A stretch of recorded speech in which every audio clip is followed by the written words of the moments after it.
year certainly don't deserve the space that they afford me. And can we just give a brief round of applause to Mike Kelker? He makes this happen every year. Makes Democracy Days go. Thank you very much, Michael. Thank you to SCC. Just a few remarks today. Paper on conflict. Really hoping for some feedback. If some folks can offer some considerations here to develop this further, I will be in your debt. So thanks very much. Look forward to the discussion after this. The title of this paper is Fight to the End.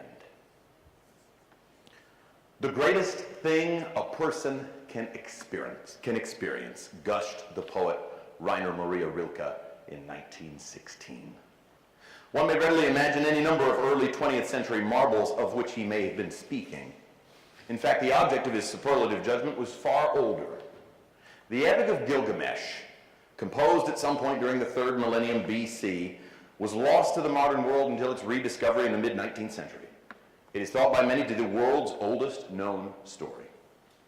This year marks the 150th anniversary of its introduction to the Western world at the hands of the English archaeologist George Smith, who is said to have been ecstatic at the epiphany of having long last deciphered the ancient Assyrian tablets upon which the archaic verses were inscribed. It is an experience that is no longer to be had at the libraries of the Rockwood, Missouri School District.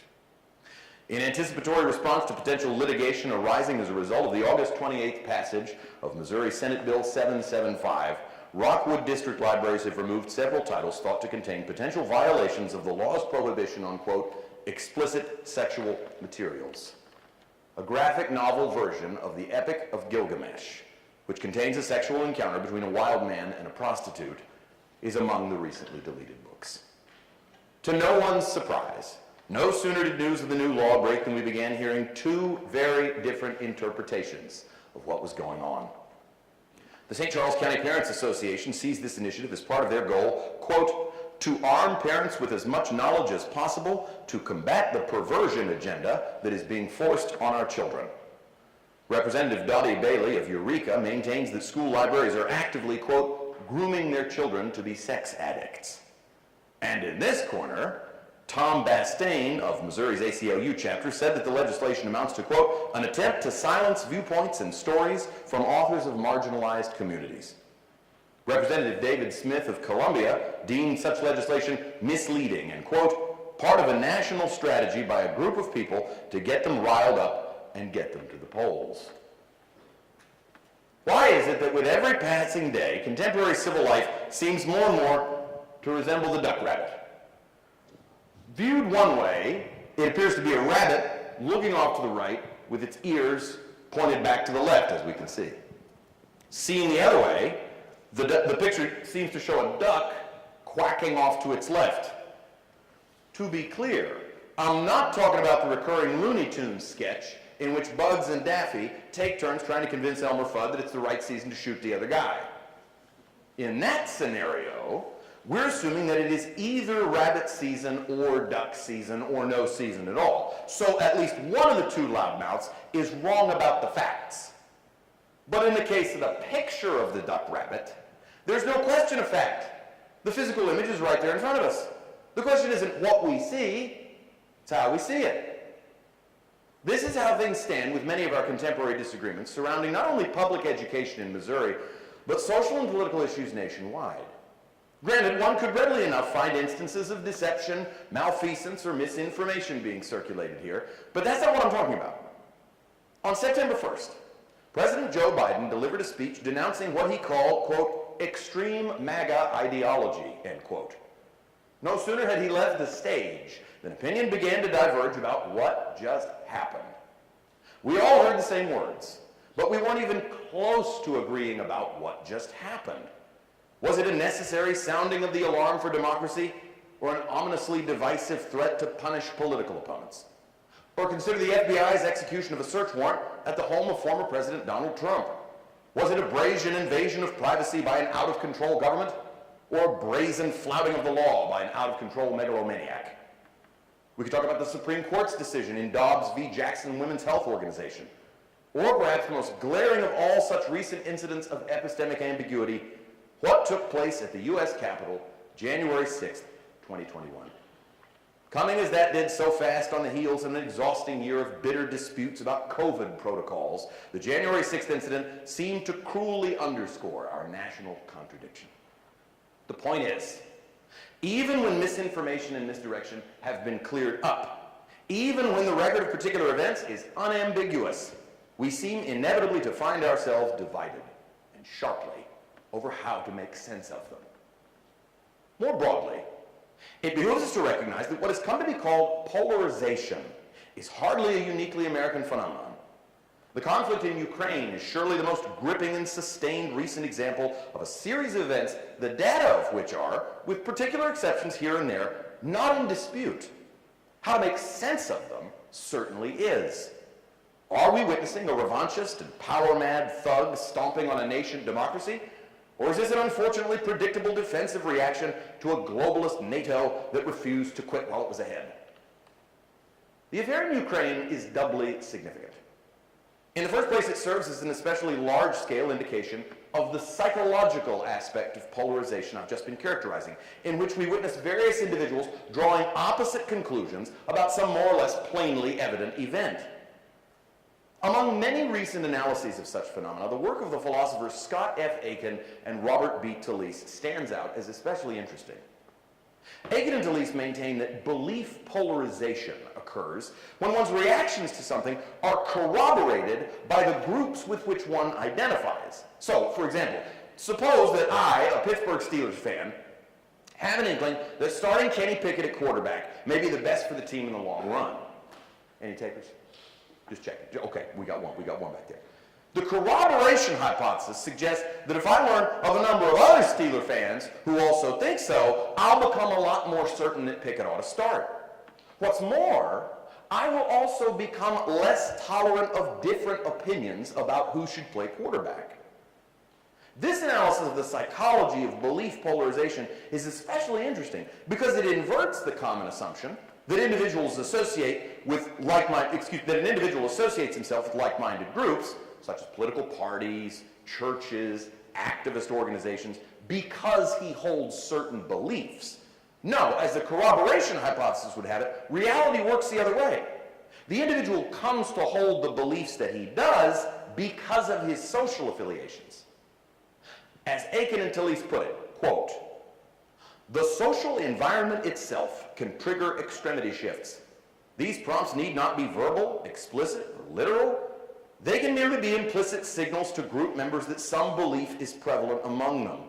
Hats, pins, campaign signs, logos, and gestures are all potential initiators of belief polarization." Aiken and Talisse observe that if this is in fact the case, attempting to remedy polarization by exposing people to a more diverse array of sources of information misses the point. Regardless of the websites we visit, our social and physical environments will cause our beliefs to polarize just the same. This conclusion is broadly consistent with Eric Hoffer's conclusion that the true believer, the fanatical follower of a mass movement, is forged out of frustration with his life situation. According to both arguments, the ways we live our lives polarize our beliefs, not the other way around. Fascinating as important as the psychological question is, it is nevertheless the case that personal beliefs and even mass movements are not the only ways in which polarization shows up. After all, if something like Aiken and Talisse's view is correct, polarization is the effect of social activity, not its cause. Beliefs exhibit polarization in the same way that iron exhibits magnetism. We don't suppose that the pieces of iron cause the magnetic field to exist. It's that the magnetic field moves the iron to behave as it does. This means a good explanation of magnetism has to involve more than just a description of iron.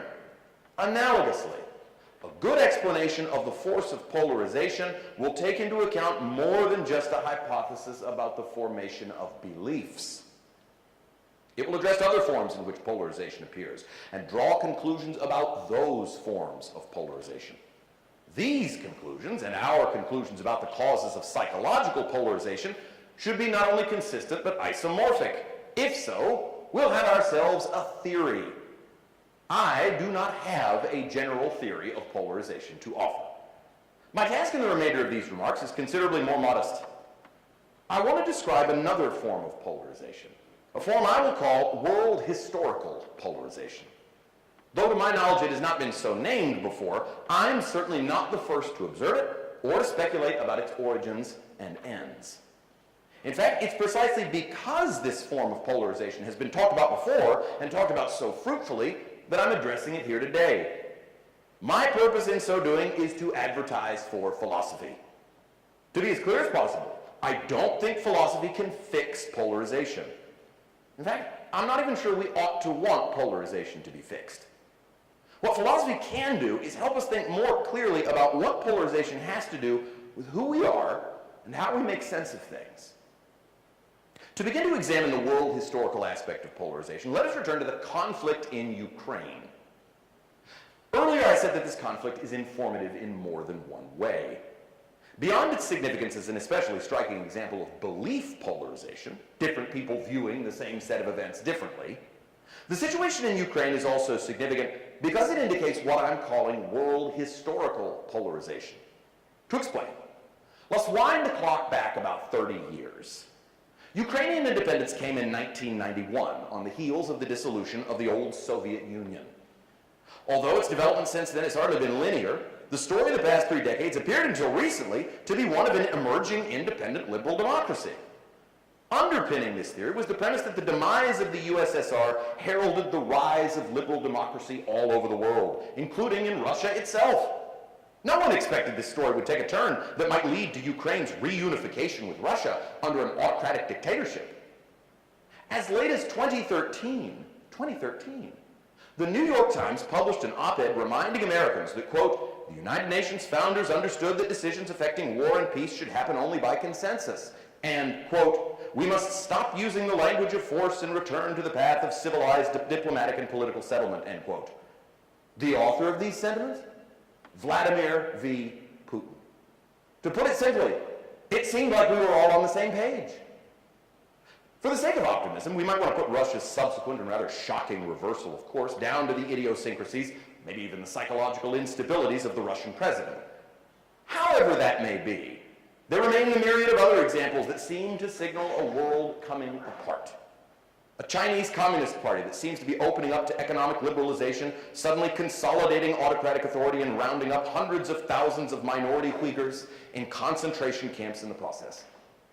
Afghanistan, liberated, at least nominally, after 2001, only to witness a US retreat and the return of repressive government under the Taliban 2 decades later. Mexico, heralded as a partner in free trade in the 1990s, sitting out the Summit of the Americas this year, and potentially setting back immigration reform in the process because of a political dispute with its northern neighbor. Liz Truss, recently elected Prime Minister of the United Kingdom, saying this summer that the jury is still out on whether France and Great Britain are still friends. The recent stabbing of Salman Rushdie, which to those of us old enough to remember the issuing of the fatwa by Ayatollah Khomeini, seems like a rejected scene out of some perverse distortion of Back to the Future. What year is it? What century is it? World historical polarization. The apparent tendency of the actors in the march of history to exacerbate conflict relative to a prior condition of comparative stability, harmony, or symbiosis. The subjects and agents of such polarization may be individuals, groups, nation states, or other entities. We seem to be witnessing the acceleration of world historical polarization. Writing for the New York Times, David Brooks surmises that, quote, the world is not converging anymore, it's diverging. The process of globalization has slowed, and in some cases even kicked into reverse. Brooks defines as, quote, global convergence around a universal set of values, then concludes that globalization as the driving logic of world affairs, that seems to be over. Why? Powerful forces, deeper even than economic interests, drive human actions, he says. What forces would these be?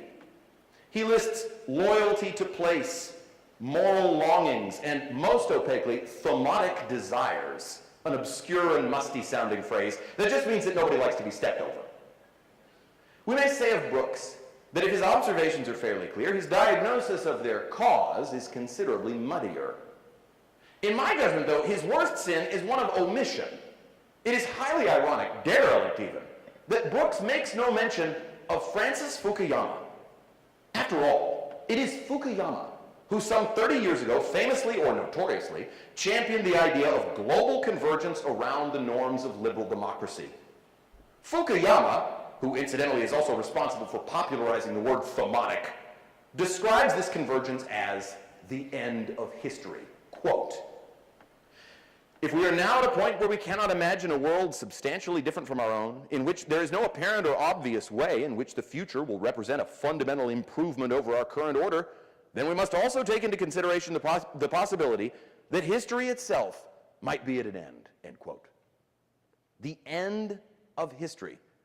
Fukuyama is not claiming that time has stopped forever or that nothing new will any longer come to pass. He is claiming that our story, the story of human development, has a discernible final page.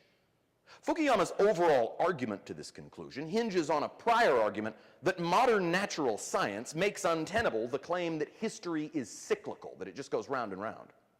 In other words, unless all vestiges of modern science could somehow be erased from the entire world, historical progress is in some sense inevitable. Nobody gives up Wi-Fi in favor of Morse code.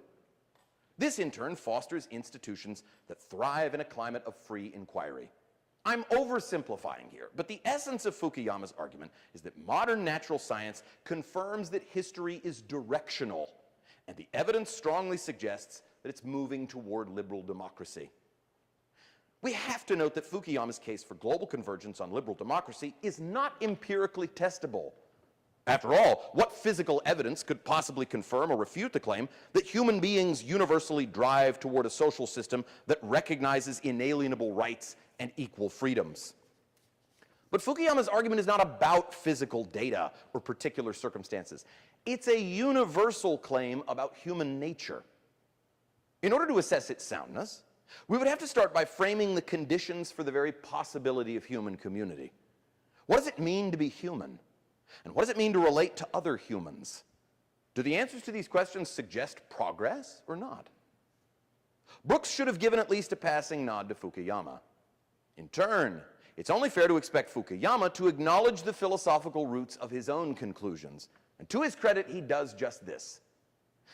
In his 1992 book, The End of History and the Last Man, Fukuyama credits the 19th century philosopher G.W.F. Hegel for the recognition theory of consciousness.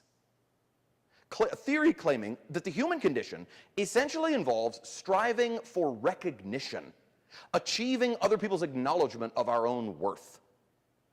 Fukuyama claims that Hegel's theory furnishes a framework for understanding how it is that people tend to act in ways that aren't primarily motivated either by the impulse to survive or the economic motive of enlightened self-interest. While many of Fukuyama's claims about Hegel's philosophy are questionable, it isn't my purpose here to attempt an in-depth critique. Instead, I'm using Fukuyama's theory to link up two ideas. The first idea is that of world historical polarization, the tendency of the characters in the story told by world history, right down to the present day, to move apart from each other, to divide and clash. The other idea is one I've just associated with the philosopher Hegel, the modern recognition theory of consciousness. As for this second idea, for the sake of simplicity, I'm going to present an abstract version of the recognition theory that is, in fact, a blend of Hegel's theory with those of two of his immediate predecessors who exercised a high degree of influence on his philosophy, Johann Fichte and Friedrich Schelling.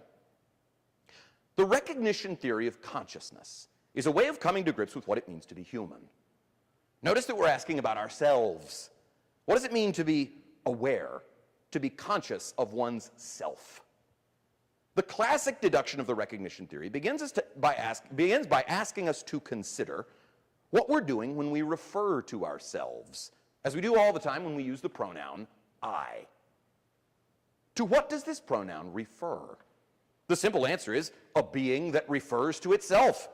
When I say I mean myself. With the word I point to myself, we might say. This means that the correct use of the pronoun I serves to indicate the presence of self-consciousness. So what does it mean to be self-conscious? According to the recognition theory, self-consciousness is the fact of one's own activity. In other words, my sense of self arises from what I do, including the kind of doing we call thinking. Imagine some creature that never acted and never thought, simply existing like a passive rock on a hillside. To speak of the self-consciousness of such a being, a lump of granite, say, is to talk nonsense. A totally inactive being is ineligible to be an I. So the meaning of I, the concept of self-consciousness, is essentially bound up with activity. But that's only half the story of the recognition theory. No sooner do I act than I find my action checked, confronted by something I didn't create and don't control. This happens to us all day, every day. I get hungry, but there's nothing to eat. I want to understand quantum physics, but I don't know enough math. I want her to go out with me, but she's got other plans. No sooner do I act than I encounter things that stand over against me. Let's call the collection of all such things the world. So my activity is opposed by the world of things other than myself. In response to this opposition, I shape my activity according to the circumstances of the world I inhabit. I form the concept of a goal and go about realizing it, ordering a pizza, learning the higher math, winning her heart. But why set these goals? My goals, of course, are determined by my desires. Now consider what it means to satisfy one's desires. I'm at the house, the pizza's at the restaurant. I don't know the math. She doesn't know I exist. At the start, I am estranged from what I desire. It exists separately from me.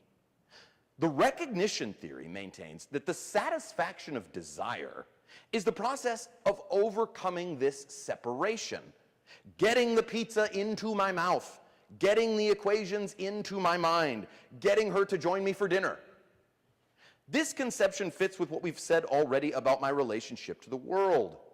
Given that I am defined by my activity, and the world checks this activity of mine, I have to break down the barrier that separates me from the world in order to realize and fulfill myself, to achieve what Abraham Maslow calls self-actualization, to become my best self.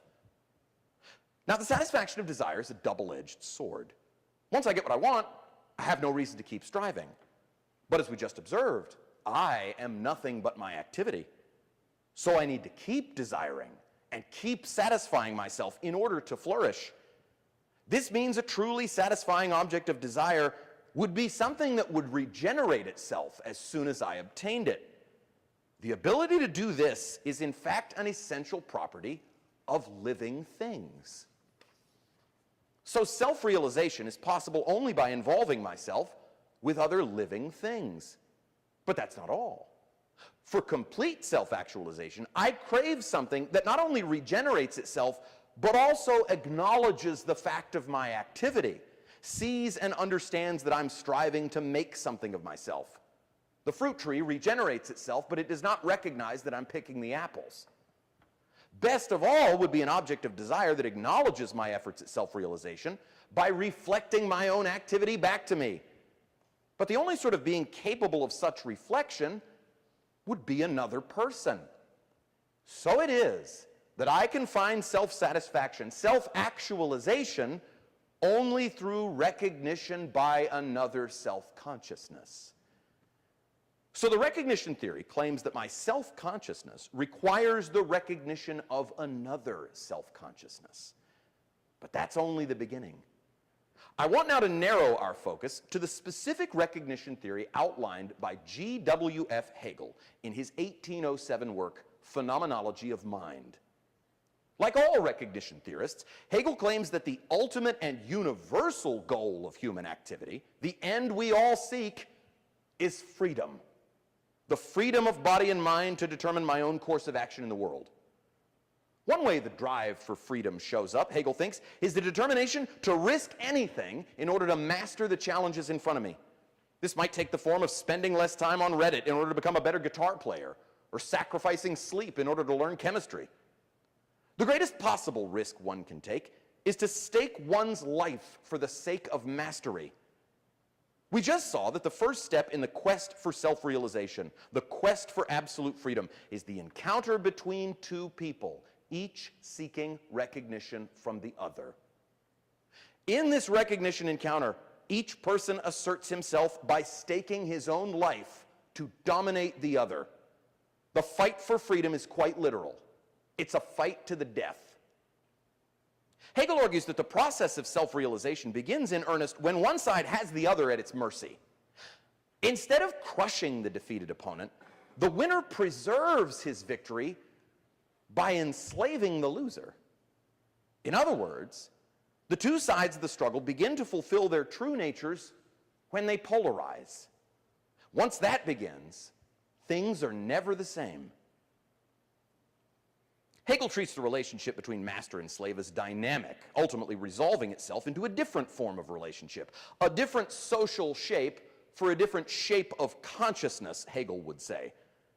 This new form, in turn, ends up collapsing under the weight of its own polarization into yet another struggle, into yet another version of the struggle for recognition, and on it goes. This, Hegel argues, is the fundamental logic of everything from Catholic guilt to Greek tragedy to the French Revolution. Whatever the shape, the essential story is always the same. Recognition is won by way of polarization. The painful irony is that none of the participants ever fully grasps the truth of this struggle. This is the process of the realization of self-consciousness, the act of referring to oneself. The ironic truth is, that other guy is me. What's especially fascinating is Hegel's claim that this process of polarization and self-overcoming doesn't go on forever. There comes a point at which a new character enters the story. The climactic scene plays out like this. In the final version of social polarization, one side takes a form that Hegel calls conscience, the certainty of my own individual sense of righteousness, beyond any rules or laws the world may have.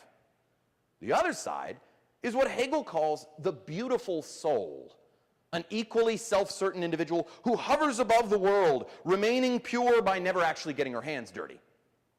If we were to stage this story today, instead of calling the first actor conscience, we might call him the radical activist or the fanatic.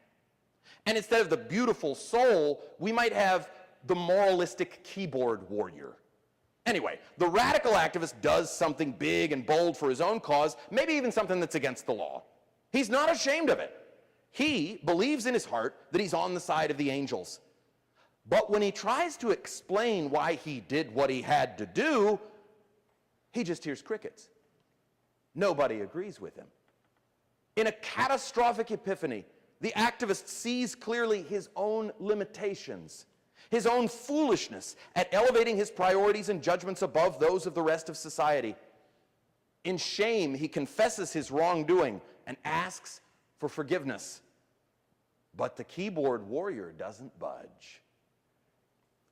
Why would she? She's got this lunatic right where she wants him. She's ready to fire off the most sanctimonious tweet in the history of snark. But at the last minute, she sees clearly too. In calling this guy out, she would be publicly privileging her own priorities and judgments above those of somebody else. But that's the very thing he's guilty of. She's the same as he is.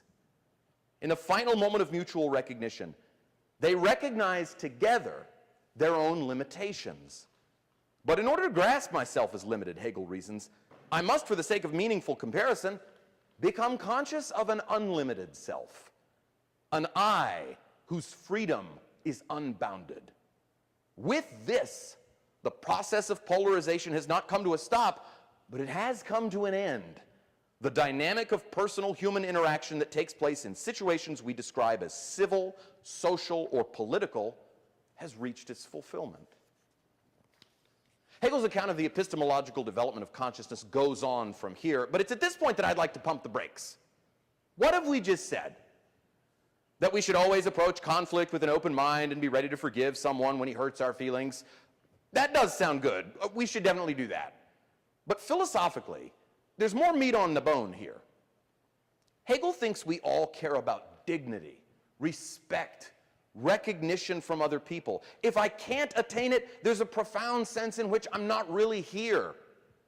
If this is true, then polarization is a necessary part of our struggle for freedom. We should not only make room for it, but cultivate it as intelligently and carefully as possible. Part of a clear-eyed approach to polarization is the frank admission that I will make mistakes. In attempting to win over other people to my way of thinking and doing things, my reach is bound to exceed my grasp. Finally, I ought to learn to see myself in the guy on the opposite side of the fence, because only in so doing am I able to make sense of why we're both bound to fall short. Forgiveness, then, doesn't just amount to suffering fools in good humor. It's a matter of taking hold of one's own finitude and thereby overcoming it. But that all seems a bit too clean for real life. When's the last time somebody said, "I'm sorry" in public because of anything other than a fear or concern for image? Here I want to introduce a concept that doesn't play an explicit role in Hegel's account, but seems to me to be necessary for its success. I'm talking about the activity of patience. If we're waiting for genuine forgiveness and harmonious reconciliation to bowl us over one fine summer's day, if we're holding off until the conditions for rational discourse are appropriate to a dialogue between Socrates and Aristotle, we're going to be standing out in the cold for quite a while. Of course, public apologies begin in fear and vanity. They have to begin somehow. The same goes for arguments, negotiations, political campaigns, difficult conversations, and every other instance of the dynamic of polarization.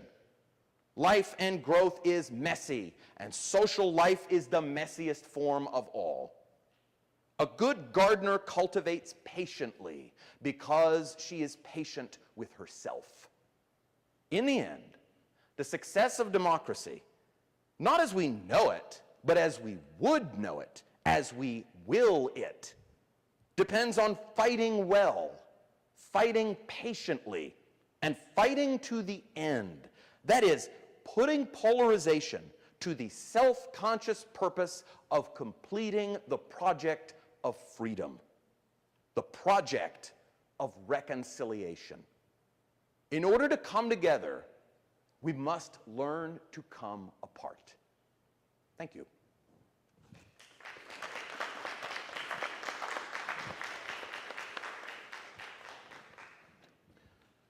Not sure if we have a few minutes for questions, thoughts, objections, venting Yes, of I rage. can bring this microphone to you. You can make your voice heard. Comments or questions from the people. I've got one. So I saw that and saw a duck. I had to be told that there was something else going on there too. Raise your hand if you saw a duck first. Raise your hand. Okay. I'm with duck people. Thank you. Good morning to you. How many of you looked at that and initially saw a rabbit? All right. So I guess my question, or if you could comment on this, we seek a climate of freedom in which we can interpret this, rather than being told that's a rabbit or that's a duck, and creating a climate of intimidation for an alternate perspective. That's what I'm concerned about this year with Democracy Days the most, is, to what extent are we creating a climate of rights and freedom? It's about culture, not only about laws, but about the culture that surrounds it. I guess where does gaslighting fit into your presentation? Where does that impulse that is strong in our society to force an interpretation on events? Thanks. So I think two things, and one response is I've got to frankly admit one of the shortcomings of the remarks I just made. I did give relatively short shrift to the reality of misdirection, misinformation. Gaslighting would be an example of that, and so that amounts to a bunch of junk that clogs our discourse, and so I don't want to overstep the importance of clearing that stuff away. On the other hand, the central thesis here is that even with gaslighting, misinformation, manipulation by way of social media, pick your poison, even if we clear that stuff away, there's still bound to be polarization, not only as to beliefs, but also as the actions of the human being. And so it's as if we get the swimming pool. I know summer's over and this is going to hurt, but we get the swimming pool cleared out. Like we've got the chlorine levels all right. You know, we've got the top skimmed and everything. So all of the junk is cleared away out of the swimming pool. There's still two kinds of people that confront the clear swimming pool. There's the person who jumps right in, whether it be the deep end or the shallow end, and there's the other person who creeps up to the edge of the water and kind of sticks the toe in. No, it's too cold, it's too cold. Going to have to wait an hour for the pool to get a little warmer. If we are sitting on the sidelines like the person fastidiously dipping his toe into the water and waiting for the perfect temperature before he starts, he's going to miss swimming that day. He's going to miss swimming that day. So the counsel here is that the pool will never be the perfect temperature unless we all make it so by virtue of our body heat. That's a little bit of a labored metaphor, but the point is this: even with perfectly clear water, we still have to engage, we still have to overcome that hurdle of forcing ourselves to jump on in and acknowledging that it might not be the perfect temperature at first, but swim around a while and we will make it so. One of the differences between the philosophical theories offered by people like Hegel and those that may be more familiar to us, like those of John Locke. Guys like Locke think that freedom is the initial condition for civil society, that we need to cultivate a free atmosphere and then civil society and national discourse gets up and running. Hegel didn't see it that way. Freedom is not the starting point for Hegel, freedom is the goal. And we only reach that goal by engaging one another in imperfect discourse for the sake of perfecting ourselves. That, I think, is the claim.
Yeah.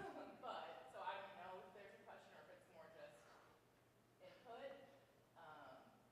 of just getting people involved. Yeah, I think that's a good news, bad news kind of thing. The bad news is there is no royal road. Once you agree to get involved in the conversation, there's no sort of perfect method that's going to assure that we all live happily ever after. And so I think two things that we have to arm ourselves with as we enter the conversation, at least this would be the view of the theory that I've been presenting, this recognition theory. One of the things that we have to acknowledge as we get in the game is that getting in the game means that people are going to disagree with us. This means to open ourselves to two things: to open ourselves for the inevitability of being offended, and open ourselves to the possibility of being corrected. Unless and until that happens, we really are kind of pretending like we're going to get in the pool, but we're still sort of standing on the edge there. We're not actually, there's that idea of the beautiful soul, what I call the moralistic keyboard warrior, somebody that never wants to allow her own views to be touched. And so we just reach down from the heavens and pick off other views that are low-hanging fruit. That's fake discourse. And so opening oneself to objectionable replies, and maybe being corrected by the very objectionable replies that seem farthest from our own view. The good news nested in the bad news is, because there is no royal road to the accomplishment of the goal, we fake it till we make it. We're all human beings. We have that going for us. We have a natural disposition toward rational discourse, whether or not we've begun to master it. So that, I think, would be the silver lining to maybe a cloudy reality to which you're speaking there. Anyone else? I know time is as a factor here. I've got one more question, Chaz. Could you put this in light of what you alluded to at the beginning of your presentation, which is the insurrection of January 6, 2021? Because we lack a common narrative on that, and we're never, as a country, going to get consensus completely, but it is so polarized. What does your presentation mean in light of post-January 6th? Yeah, that's big. So of course, yeah, the allusion there is to the fact that, I mean, we can all go rewind the tape and watch the same tape, and it's, when you say we lack a common narrative, it's that one set of eyes is seeing a different thing on that tape in terms of making sense out of what's happening, the other does not. The boring answer to this, I think, from the perspective of the theories that I'm trying to run down here today, the boring answer to this is that we already have, to begin to resolve that conflict of narratives, we have a system of institutions that was forged out of the product of centuries of prior conflict.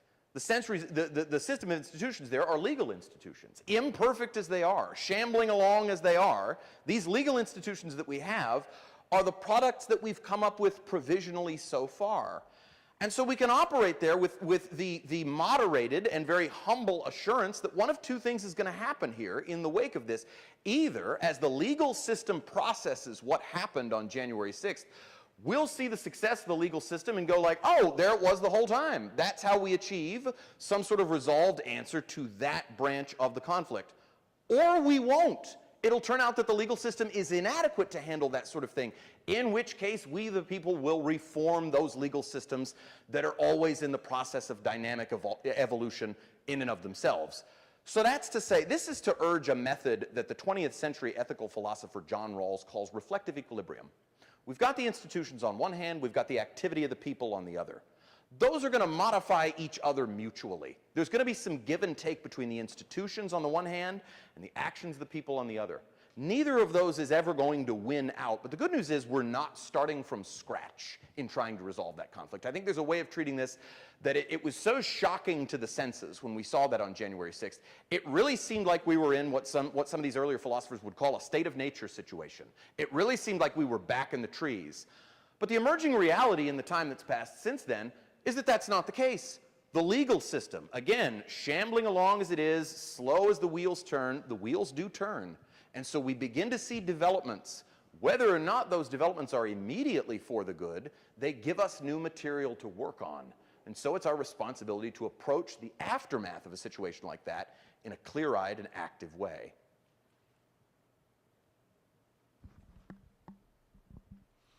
Thank you, sir. Let's give a round of applause to Charles DeBord. Thanks very much. That was an hour of power. Thank you. Thank you for attending today. Come back out for more Democracy Days.